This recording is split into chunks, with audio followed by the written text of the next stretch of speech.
আল্লাহ পাক কোথায়, আল্লাহ কি বলেছেন তা আপনাদের সামনে তুলে ধরব। তিনি যেহেতু তাঁর সম্পর্কে সবচেয়ে বেশি জানেন, এবং রাসূলুল্লাহ সাল্লাল্লাহু আলাইহি ওয়াসাল্লাম কি বলেছেন, যিনি সমস্ত মাখলুকাতের মধ্যে, সমস্ত মানব জগতে সবচেয়ে বেশি আল্লাহ সম্পর্কে জ্ঞান রাখতেন, তিনি কি বলেছেন রব সম্পর্কে, আল্লাহ সম্পর্কে, যে আল্লাহ কোথায় তা আপনাদের সামনে পেশ করব। আল্লাহ পাক রব্বুল আলামিন বহু আয়াতে তিনি কোথায় তা উল্লেখ করেছেন। তার প্রথম আয়াত আপনাদের সামনে বলবো সূরাতুল মুলকের, সূরা মুলকের আয়াত নম্বর 16 এবং 17। আল্লাহ পাক ইরশাদ করেছেন, আ'আমিনতুম মান ফিস সামাই, তোমরা কি নির্ভীক হয়ে গেছো। আ'আমিনতুম মানে তোমরা কি ভয় করো না, একবারে নির্ভীক, কোনো ভয় নেই তোমাদের অন্তরে। মান ফিস সামাই সেই সত্তাকে বলে যিনি ফিস সামাই আকাশে রয়েছেন, অর্থাৎ আকাশের ওপরে রয়েছেন। আরবি ভাষায় ফি এর অর্থ আলা হয়, এটি খুব প্রসিদ্ধ, আর যারা প্রাথমিক নাহু সারফ গ্রামার পড়েছে মাদ্রাসায় তারাও জানে। ফেরাউন যখন ওই জাদুকররা সব মুসলমান হয়ে গেল, হেরে গিয়ে মুসা আলাইহিস সালামের সামনে লাঠি যখন তাদের জাদুর সাপগুলিকে সবগুলিকে গিলে ফেলল, তখন সেজদায় সবাই অবনত হয়ে গেল আর কলিমা পড়ে সবাই মুসলমান হয়ে গেল। তখন তাদেরকে শাসানিমূলক এই ফেরাউন মরদুদ বলেছিল, ওয়ালা উসাল্লিবান্নাকুম ফি জুযুইন নাখলে, অবশ্যই তোমাদেরকে ফাঁসিতে চড়াবো, ফি জুযুইন নাখল, খেজুর গাছের কিসে, ওপরে না মধ্যে, ওপরে, কিন্তু শব্দ কি আছে, ফি আছে, ফি মানে মধ্যে হয় শাব্দিক অর্থ, তাহলে ফি সবসময় মধ্যে হয় না। খেজুর গাছের ভিতরে কি ফাঁসিতে চড়াবে না ওপরে, ওপরে, তাহলে ফি জুযুইন নাখল মানে আলা জুযুইন নাখলে, উপরে। তো আল্লাহ পাক এখানে বলেছেন, আ'আমিনতুম মান ফিস সামাই, তোমরা কি নির্ভীক হয়ে গেছো, কোনো ভয় করো না সেই সত্তাকে যিনি ফিস সামাই মানে আলাস সামাই, যিনি আকাশের ওপরে রয়েছেন, আকাশের মধ্যে নয়,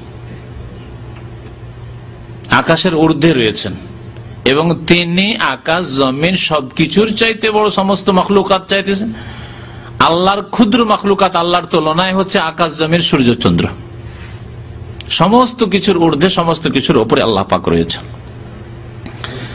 আ'আমিনতুম মান ফিস সামাই, তোমরা কি নির্ভীক হয়ে গেছো সেই সত্তা সম্পর্কে যিনি আকাশের উপরে রয়েছেন। আইয়াখসিফা বিকুমুল আরদ, তিনি তোমাদের জমিনকে ধসিয়ে দিতে পারেন।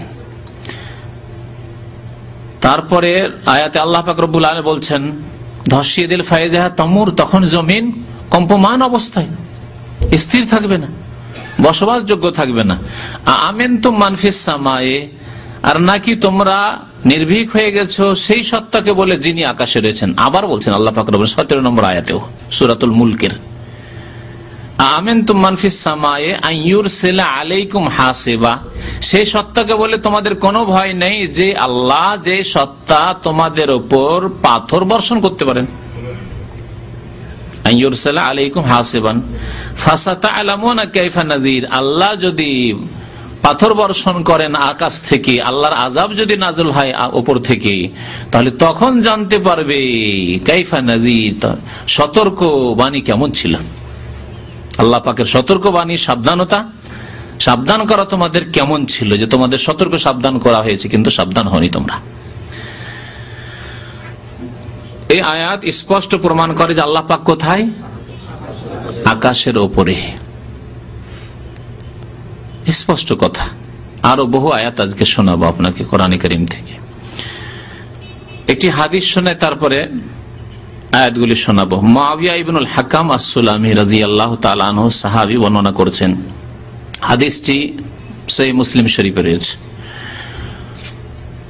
হাদিসটি একটু বড় আছে, সময় অল্প, সেজন্য হাদিসের যে অংশটুকু আমাদের বক্তব্যের সাথে জরুরি সেই অংশটুকু বয়ান করব। বলছেন যে ওয়াকানাত লি জারিয়াতুন, আমার একটি দাসী ছিল, বালিকা দাসী, তারা আগানামান, সে ছাগল চড়াতো, লি কেবালা ওহদিন, আমারই ছাগলগুলি ওহদের এলাকায়, ওহদ পাড় দেখেছেন যারা মদিনা গিয়েছেন, মদিনা থেকে বেরিয়ে উত্তর দিকে ওহদ পাহাড়ের দিকে ওই মেয়েটি, দাসীটি ছাগল চড়াতো।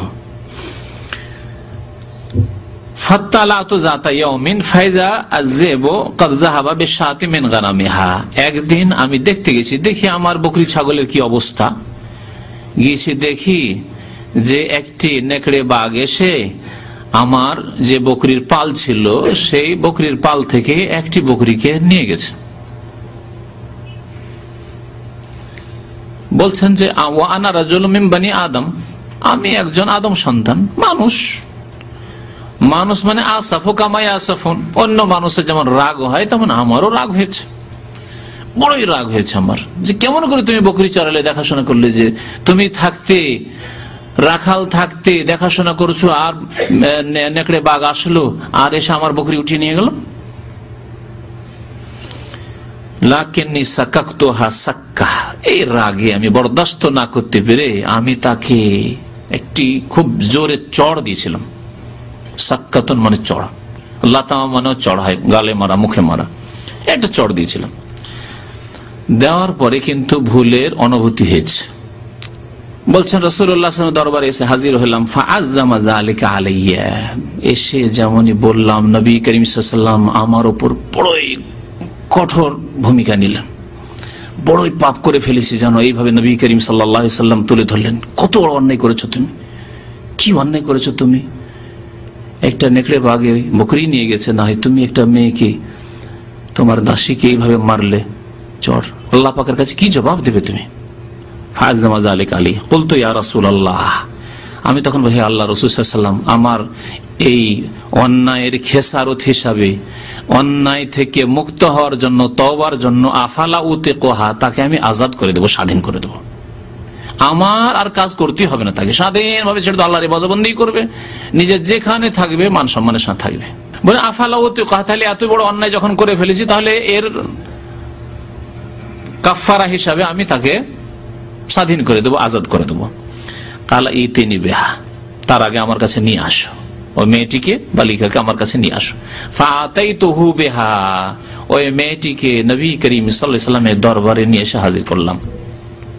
ফাকালা লাহা রাসূলুল্লাহ সাল্লাল্লাহু আলাইহি ওয়াসাল্লাম, ওই মেয়েটিকে বলেন আইনাল্লাহ, জিজ্ঞাসা করলেন আইনাল্লাহ, আল্লাহ কোথায়, যাতে করে জানতে পারেন যে এ ঈমানদার মুমিনা না কাফেরা।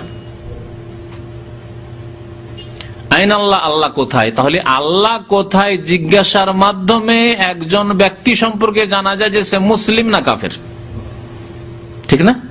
হাদিস প্রমাণ করলো। আইন আল্লাহ জিজ্ঞাসা করলেন রাসূলুল্লাহ সাল্লাল্লাহু আলাইহি ওয়াসাল্লাম, বালিকাটিকে বললো, কালাত, বললো ফিস সামাই, আল্লাহ কোথায়, আকাশে। এখানে ফিস সামাই মানে আলাস সামাই, আগে বললাম ফি মানে আল্লাহ, আর এই ভাষায় হয়। একটি প্রশ্ন হলো, জবাব মেয়েটি দিল যে আল্লাহ আকাশের উপর রয়েছেন। তারপরে রাসূলুল্লাহ সাল্লাল্লাহু আলাইহি ওয়াসাল্লাম বলেন মান আনা, তাহলে আমি কে, যাতে বোঝা যায় যে লা ইলাহা ইল্লাল্লাহ আর মুহাম্মদুর রাসূলুল্লাহ কালেমা তাইয়্যিবার দুটো অংশের উপর সঠিক ঈমান আছে কিনা। দুটো অংশের উপর ঈমান না থাকলে মুসলিম হতে পারবে না, শুধু একটি অংশের উপর ঈমান থাকলে মুসলিম হবে না এবং জান্নাতও পাবে না। নবী সাল্লাল্লাহু আলাইহি ওয়াসাল্লাম জিজ্ঞাসা করলেন মান আনা, আমি কে? বললেন, ওই মেয়েটি বলছে, কালাত আনতা রাসূলুল্লাহ সাল্লাল্লাহু আলাইহি ওয়াসাল্লাম, আপনি আল্লাহর প্রেরিত রাসূল সাল্লাল্লাহু আলাইহি ওয়াসাল্লাম। কাল নবী সাল্লাল্লাহু আলাইহি ওয়াসাল্লাম বলেন, আতিকহা, একে মুক্ত করে দাও, আজাদ করে দাও, স্বাধীন করে দাও। ফাইন্নাহা মুমিনা, কারণ এ হচ্ছে ঈমানদার। দুইটি প্রশ্ন দিয়ে জানতে পারলেন রাসূলুল্লাহ সাল্লাল্লাহু আলাইহি ওয়াসাল্লাম ঈমানদার, তার অন্তরে কি আছে সব পরিষ্কার হয়ে গেল দুটি কথায়, আইন আল্লাহ, আল্লাহ কোথায়, আর আমি কে। তাহলে আমাদের যে আসল বিষয়বস্তু সেটি স্পষ্ট হয়েছে, আল্লাহ কোথায় জিজ্ঞাসা করা যাবে এবং তার সঠিক উত্তর ফিকুল্লে মাকানো নয়, আর কুলুবুল মুমিন আরশুর রহমানও নয়। হ্যাঁ, মুমিনের কলব হচ্ছে আল্লাহর আরশ, এই কথাটি কোরআনও নয়, হাদিসও নয়, সহিহ হাদিস নয়, জয়ীফ হাদিস নয়, মওযু হাদিস নয়, বানাওয়াট কথা, তাদের ভণ্ড সুফি পীরদের নিজের বানানো কথা, আরবি, এটি বানানো আরবি।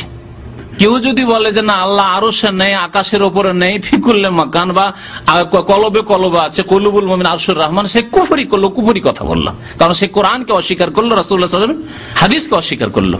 কথা স্পষ্ট কিনা? এখন আরো কিছু আয়াত শুনেন যে আল্লাহ পাক রব্বুল আলামিন আছেন কোথায়, আইন আল্লাহ, আল্লাহ কোথায়। সূরা আরাফ আয়াত নম্বর 54 আল্লাহ পাক ইরশাদ করেছেন, ইন্না রাব্বাকুমুল্লাহুল্লাযী খালাকাস সামাওয়াতি ওয়াল আরদা ফি সিত্তাতি আইয়াম সুম্মা ইসতাওয়া আলাল আরশ। নিশ্চয় তোমাদের রব তো সেই সত্তা যিনি আল্লাহ। ইন্না রাব্বাকুম আল্লাহ, তোমাদের রব হচ্ছেন আল্লাহ, যার নাম আল্লাহ। আল্লাযী খালাকাস সামাওয়াতি ওয়াল আরদ, যিনি আসমান এবং জমিন সমূহ সৃষ্টি করেছেন, ফি সিত্তাতি আইয়াম 6 দিনে। আল্লাহ পাক 6 দিনে আসমান জমিন সৃষ্টি করেছেন। সুম্মা ইসতাওয়া আলাল আরশ, অতঃপর আরশের উপর সমাসীন হয়েছেন। ইস্তাওয়া মানে সমাসীন হওয়া। তারপরে আয়াত শুনেন, তারপর আয়াত হচ্ছে সূরা ইউনূসের আয়াত, সূরা ইউনূস আয়াত নম্বর 3। তাতে আল্লাহ পাক কি বলেছেন, ইন্না রাব্বাকুমুল্লাহ, নিশ্চয় তোমাদের রব আল্লাহ, আল্লাযী খালাকাস সামাওয়াতি ওয়াল আরদ, যিনি আসমান এবং জমিন সমূহ সৃষ্টি করেছেন, ফি সিত্তাতি আইয়াম 6 দিনে, সুম্মা ইসতাওয়া আলাল আরশ, অতঃপর আরশের উপর সমাসীন হয়েছে। আবার আল্লাহ বলছেন আল্লাহ পাক আরশের উপর সমাসীন। দুইটি আয়াত পেলেন, আরশের উপর সমাসীন হওয়া, আল্লাহ আরশের উপর রয়েছেন সম্পর্কে।